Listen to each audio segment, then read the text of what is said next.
What's going on, guys? I'm With the Moose, and today we're back with another episode of my MUT 16 unofficial ratings. Today I'm going to be breaking down the New York Football Giants Big Blue. We're going to be breaking it down, give you the top 5 players on their team in MUT 16, and analyze each one, so let's get right into it. With the 9th overall pick in the 2015 NFL Draft, the Giants selected Ereck Flowers. He's an offensive lineman out of Miami, and who knows exactly where he's going to start in MUT 15. He's a left tackle, but they do have Will Beatty, who's kind of an established left tackle. Not really a great player, but an okay player. So who knows if Flowers will move to a guard or whatever, but that'll be something that is determined before the season starts. But he's really strong, great run blocker from what I'm reading online, and he should be a nice pickup, obviously a top 10 pick. You don't waste that. So Ereck Flowers should be pretty good to start off MUT 16. I'm going to guess he's around a 76 overall to start it off. At number 5 on the countdown, we have Dominique RodgersCromartie, a MUT favorite, that's for sure. He's a guy that people love to use because of his size. He's 6'2", and his speed. He's very, very fast, definitely known for that. The nice combination, it creates a really good MUT cornerback, no matter really what his stats are other than that. But he had a pretty solid season this past year. Nothing, crazy. He did pretty well, 12 pass deflections, 2 interceptions. That's pretty standard throughout his entire career. That's basically, his baseline numbers are around that. It was one of his, more down years, but overall, like I said, pretty consistent throughout his entire career with those kind of numbers. And I think Dominique RodgersCromartie honestly will have the identical rating he had in MUT 15, and I'm going to give him an 82 overall to start off MUT 16. At number 4 on the countdown, I have another cornerback for the Giants, and that would be Prince Amukamara. I honestly think that he's going to be better in MUT 16 than Dominique RodgersCromartie is. Who knows if he'll take over the number 1 corner role. It kind of depends on how the Giants want to see that out, but I think Prince Amukamara will have a better card. That's because he had a fantastic year last year, despite only playing 8 games. Kind of unfortunate, had to miss the last 8 games of the season with an injury, which was definitely sad to see. He had a very great start to the year, as seen by his road to the playoffs upgrade when that program came out, but he had 11 pass deflections. That's his second highest in his career, and that's honestly pretty impressive since he only played half the season. And he also had 3 interceptions, which is triple the amount of his next highest season. So honestly, he had a great year, and it was unfortunate to see that he went down with that injury, but I'm going to say that he gets an 83 overall to start off MUT 16. I think he's going to have a pretty solid item, and he should be a very good corner in the game. At number 3 on the countdown, I had to include him this year, is Eli Manning. He had a great year this past year, and I'm kind of surprised he hasn't gotten like a final edition hero, something like that.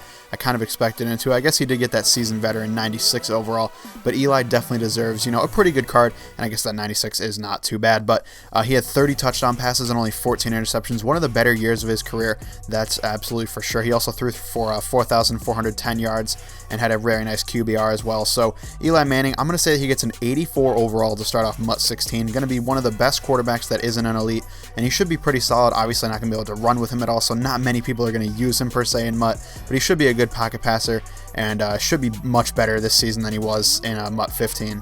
Coming in at number 2, we have PierrePaul. Of course, he had the position hero this season in MUT 15, and he was definitely deserving of that. He had 12.5 sacks along with 6 pass deflections, which isn't something you see defensive ends do a whole lot of, but that's something he's made a career out of in his 5 years. He has 28 pass deflections, which is pretty impressive, I would say.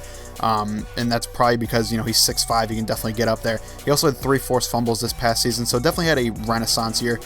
Pretty much didn't do anything the year before, only had 2 sacks, and really didn't do a lot. So PierrePaul, he's going to increase in rating. I think he had an 82 overall base to start off MUT 15. I'm going to say that he gets an 86 overall, just cracking into the base elite status, and that's going to be nice for you Giants fans who want a good PierrePaul to start off MUT 16. At number 1, I don't know how anyone could be surprised by this, but we have Odell Beckham Jr. Easily had a fantastic year and really deserved Rookie of the Year, and all that came with that. Only played in 12 games because he missed the first 4 with injury, but he still had 91 catches, 1,300 yards, and 12 touchdowns. If you average those numbers out over the season, he would have somewhere in the range of 16 touchdowns and nearly 1,700 yards, which is just insane. That would have been a tremendous season. He still had a great year, though, and he definitely deserves a fantastic card to start off MUT 16. I will admit, I don't know how good of a card he should get. He only played 1 season so far, so it's kind of hard to judge exactly how good the card is, but I'm going to say he's going to be an 88 overall. I don't think he's going to be in the top, 2 or 3 wide receivers, but he should be in the top 5 or top 7, somewhere in that range, and I think Odell gets an 88 overall in MUT 16. That's it for my top 5 Giants in MUT 16. Let me know if you agree with the list in the comment section down below. I was kind of debating whether or not to put DRC at number 5, but that's what I ended up doing. If you're a Giants fan, you probably know a little bit more about the squad, so let me know if you agree with that decision. Also, let me know what you think about the 88 overall I gave Odell Beckham Jr. Not completely sure where I should put him, but that's where I stuck him at. I thought he had a great year, and he deserved a pretty solid card. So let me know in the comments down below. Also, let me know who you think your top 5 Jaguars are. That's the next team on the list. That's going to be an interesting one. Not really sure what I'm going to do for it because their team is obviously, kind of struggling on the personnel department. But let me know in the comments down below what you think. Thank you guys for watching, and I'll see you later.